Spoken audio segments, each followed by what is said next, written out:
राधे राधे, जय श्री राधे श्याम।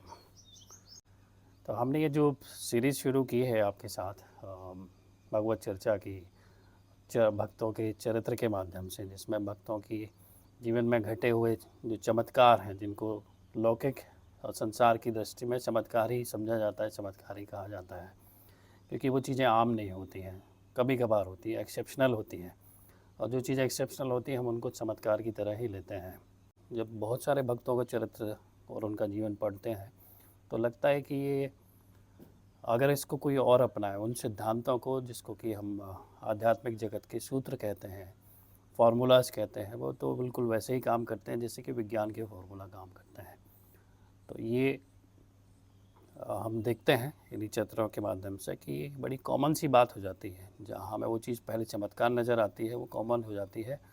तो जो कोई भी उसको प्रैक्टिस करेगा, उसको जीवन में अपनाएगा, तो वैसे ही ना सही, हूबहू वैसे ही ना सही, क्योंकि वैसी कामना के साथ अगर हम वो अपनाएंगे तो वो जो विधियां हैं, जिनको फॉर्मूला कहते हैं आध्यात्मिक जगत के, उसमें भाव की कमी रहेगी। और बिना भाव के तो ना भगवान के दर्शन होते हैं, ना भगवान के द्वारा कोई ऐसी चमत्कारिक घटनाएं जीवन में घटित होती हैं।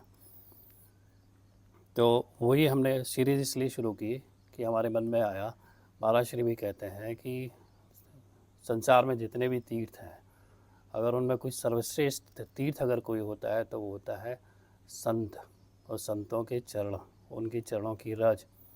तो अगर हमें संतों के दर्शन हो जाएं, उनकी चरण रज हमको मिल जाए और उनको हम माथे पे लगा लें, तो वो सबसे बड़ा तीर्थ होता है। सबसे बड़ा तीर्थ का दर्शन होता है और उससे बड़ा बड़ा लाभ जो है किसी भी तीर्थ में नहीं मिल सकता है। तो इसलिए कहते भी हैं कि जब गंगा जी ने भगवान से कहा कि भगवान सारे लोग तो हमारे पास, सारे लोग जो अपने पाप हैं वो आके मुझ में धोएंगे, तो जो सारे पाप इकट्ठे हो जाएंगे धोने के बाद, वो पाप, मैं अपने पाप कहाँ धोऊंगी, मैं कैसे निर्मल होंगी। तो उन्होंने कहा कि जितने भी संत महात्मा हैं हर युग में, चाहे वो सतयुग हो, त्रेता युग हो, या फिर द्वापर हो, कलयुग हो, जैसा भी चल रहा है, तो हर युग में संत महात्मा लोग, भगवत प्राप्त महात्मा लोग आते रहेंगे। और वो जो इसमें आचमन करेंगे, इसमें स्नान करेंगे, तो उनके चरणों का जो चरणामृत है, वो जो, यानी उनके चरण जब पड़ेंगे आपके ऊपर, तो उससे आप जो है पवित्र हो जाओगे। तो जब संतों की इतनी महिमा है कि वो पावन करने वाली, पवित्र करने वाली, पापों को धोने वाली, निर्मल करने वाली गंगा जी को भी पवित्र कर सकते हैं, तो फिर उनसे तो बढ़ के कोई हो नहीं सकता। भगवान कहते हुए हैं कि मुझसे बढ़ के राम ते अधिक राम कर दासा, मतलब राम जी है ना, भगवान कहते हैं कि मुझसे अधिक अगर संतों के चरणों में बैठकर उनका सत्संग करोगे, उनकी बातों, कही गई बातों को अपने जीवन में धारण करोगे, तो उनके चरणों की रज को अपने सर पे लगाने का मतलब ये है कि उन्होंने जो कुछ भी कहा है, संत लोग जो भी कहते हैं, उनकी आज्ञा का पालन करना, उसको जीवन में अपनाना है। यही है संतों के चरणों की रज को अपने माथे पे लगाना। तो सिर्फ उनके, यानी जिसको हम भौतिक शरीर और भौतिक चरण जो बोलते हैं, वो छू लें और उन पे साष्टांग दंडवत प्रणाम भी कर लें, लेकिन उनकी कही गई बातों को जीवन में अगर ना अपनाएं, उन फार्मूलाज को अपने जीवन में, अपनी परिस्थितियों में ना अप्लाई करें, तो फिर उससे कोई विशेष लाभ होने वाला नहीं है। इसलिए हमने सोचा कि जब तक, जैसे अभी गर्मी पड़ रही, तो 2 महीने काफ़ी, बैसाखी महीने में और जो जेठ का महीना निकला है उसमें काफ़ी गर्मी पड़ी है, तो हम कहीं जा नहीं पाए दर्शन के लिए। अयोध्या के हमने दर्शन किए थे फरवरी में, तो उसके आपने वीडियोस देखे भी होंगे। और अभी बारिश भी शुरू हो गई है, तो देखिए मौसम थोड़ा ठंडा हो गया है। कुछ समय में राधा रानी कृपा करेंगे तो हम किसी नए तीर्थ की, धाम की यात्रा करेंगे और आपको भी उसके दर्शन कराएंगे। तो जब तक कहीं जाना नहीं होता है, तो बीच बीच में हमने सोचा क्यों ना यह जो चरित्रों के माध्यम से भक्तों के दर्शन किए जाएं, और भक्त संत महात्मा नाम के जो वास्तविक, क्या कहना चाहिए, धाम है, तीर्थ हैं, उनके दर्शन हम ऐसे चरित्रों के माध्यम से कर सकते हैं। तो महाराज श्री भी कहते हैं और ग्रंथों में भी लिखा है कि 1000 बार भगवान का नाम लेने से जो फल पुण्य मिलता है, फल मिलता है, वो एक बार किसी एक भक्त के एक बार नाम लेने से मिल जाता है। तो संतों की, महात्माओं की, जिनको हम भक्त भी कहते हैं, वही हमारे गुरु भी होते हैं। तो उनके हम साक्षात में, ऐसे प्रकट में तो दर्शन नहीं कर सकते हैं, लेकिन हाँ, उनका जब चरित्र हम पढ़ते हैं, कथन करते हैं, श्रवण करते हैं, तो वो चरित्रों का या उनका दर्शन ही होता है। वही लाभ मिलता है जो हमको साक्षात उनके दर्शन से मिल सकता था या मिल सकता है। तो ऐसे ही चरित्रों के माध्यम से हमने सोचा कि आपके साथ ये वार्तालाप, एकांतिक वार्तालाप का कार्यक्रम शुरू किया जाए। ऐसे मैंने प्लान नहीं किया था, अचानक एक दिन मेरे मन में आया और मैं बैठ के बस एक भक्त का चरित्र जो है सोचा कि आज शूट करता हूँ। तो ऐसे वो सिलसिला भगवान की कृपा से, भगवत प्रेरणा से शुरू हो गया है। मुझे तो सखुबाई के जीवन से यही समझ में आ रहा है, वैसे तो हरि भक्तों के जीवन में ऐसा होता है।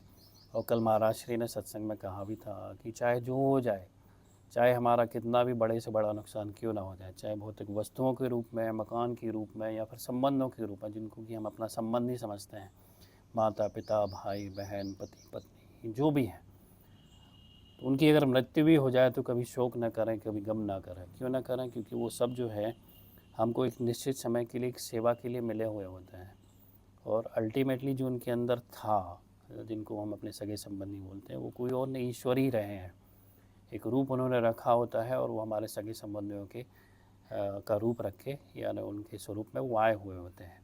असली में वो होते ही भगवान ही है। तो भगवान तो अजन्मा है, उनका तो न कभी जन्म होता है, न तो कभी वो मरते हैं, बस प्रकट होते हैं। जैसे द्वापर युग में या फिर त्रेता युग, सतयुग में, द्वापर युग में विभिन्न अवतारों में भगवान प्रकट हुए, ऐसे विभिन्न पशु पक्षी, जीव जंतु, ये पत्ते, न जड़ चेतन जितना भी सब है, ये भगवान ही उस रूप में प्रकट हुए। सृष्टि जो है भगवान का ही एक प्राकट्य है, जिसको कि हम और आप लोग और अपने जीवन काल में देखते समझते हैं और जीते हैं। जिनको कि हम जड़ वस्तु समझते हैं, जड़ वस्तु भी जड़ नहीं है, वो ईश्वर ही है, चैतन्य है। तो ये महापुरुषों का ये अनुभव भी रहता है। पर जब उनको भगवान का साक्षात्कार हो जाता है, यानी पूरे अस्तित्व का जब साक्षात्कार हो जाता है, तो वो उनको समझ में आ जाती है कि हर कण में, क्योंकि भक्तों को जो है भगवान हर जगह से प्रकट होकर दर्शन देते हैं। नामदेव जी के चरित्र में हमने कितनी बार देखा है। तो ये हमको यही बात सीखनी है, और आज के चरित्र से तो यही बात सीखनी है कि ये धीरे धीरे अभ्यास से ही आ सकती है।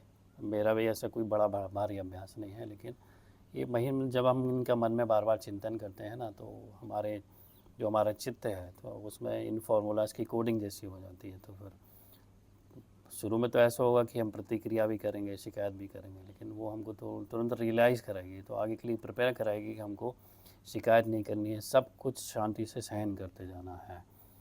तो अगर शिकायत भी करना है तो चुपचाप सिर्फ भगवान से कहना है कि भगवान ऐसा ऐसा कष्ट है। तो ये जो जितनी भी विपरीत परिस्थितियाँ आती, कष्ट आते हैं जीवन में आते हैं, ये आते हैं भगवान के साक्षात्कार के लिए।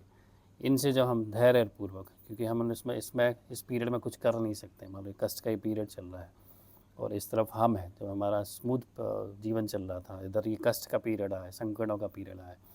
तो इसमें जो अच्छी तरीके से जो प्रयास हो सकते हैं, या ना जिनको धर्मपूर्वक जो कार्य होते हैं, वो करते हुए हमको प्रयास करना चाहिए उन समस्याओं से समाधान पाने के लिए। और नहीं कर पाए तो धैर्यपूर्वक ही भगवान का ही विधि विधान है, और हमको हमारा काम इसमें सिर्फ ये है कि हम धैर्य रखें, भगवान पर विश्वास करें रहें, उनका चिंतन करते रहें।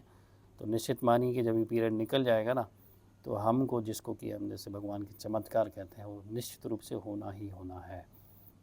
और हमारा वही लक्ष्य हो कि हमको भगवान के दर्शन करने मिले, तो वो भी पूरा होता है। तो ये टेस्टिंग ही होती है, बस परीक्षा, जैसे हम पढ़ाई करते हैं ना स्कूल कॉलेज की, और उसके बाद परीक्षा होती है। तो जितना हाई लेवल का एग्ज़ाम होगा, जैसे कि जिसको कि हम एडमिनिस्ट्रेटिव सर्विसेज बोलते हैं, आईएएस ऑफिसर जिसमें बनते हैं, आईपीएस बनते हैं, तो वो जो कठिन से कठिन परीक्षा होगी, जिसमें कि सबसे ऊंची उपलब्धि हासिल होती है, उसकी परीक्षा भी सबसे कठिन ही होती है। तो लाखों लोग परीक्षा देते हैं, तब जाके 700-800 लोग आईएएस ऑफिसर या फिर आईपीएस ऑफिसर बन पाते हैं।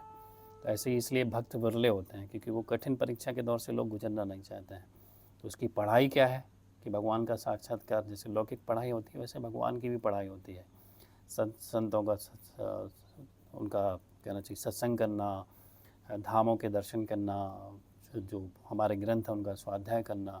सत्संग इसमें सबसे विशेष है। किसी भगवत महापुरुष का जब तक कि हम सानिध्य में उनका सत्संग श्रवण नहीं करेंगे, उनका आध्यात्मिक जो उनका खुद का अनुभव है, वो उसके माध्यम से जब तक हम चीज़ों को नहीं समझेंगे ना, तब तक ना स्वाध्याय हमारे काम आ सकता है, ना कोई और चीज़। नाम जप हो गया, मतलब 24 घंटे हमारी जो दिनचर्या है, वो किसी जो हमको कि ये महापुरुष ही देते हैं, गुरु ही देते हैं कि ये आपकी दिनचर्या, आपको ऐसा ऐसा करना है, ये पाठ करना है, ऐसे पूजा करनी है, ये सत्संग सुनना है, ये स्वाध्याय करना है। तो धीरे धीरे यही पढ़ाई है, और ये जीवन पर्यंत चलती रहनी है। क्योंकि ये पढ़ाई कभी वेस्ट नहीं जाती है। इसका दोबारा से मान लो शरीर हमारा ख़त्म हो जाएगा तो ऐसा नहीं कि पढ़ाई वेस्ट हो जाएगी।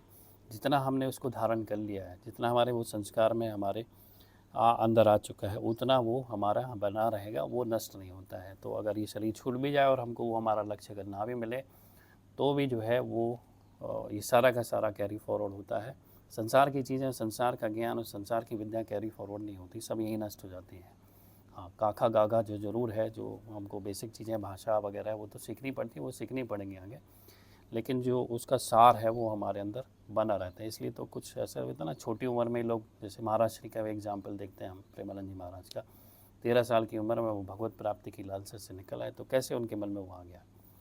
तो ऐसे ही होता है। तो ये कभी पढ़ाई वेस्ट नहीं जाएगी।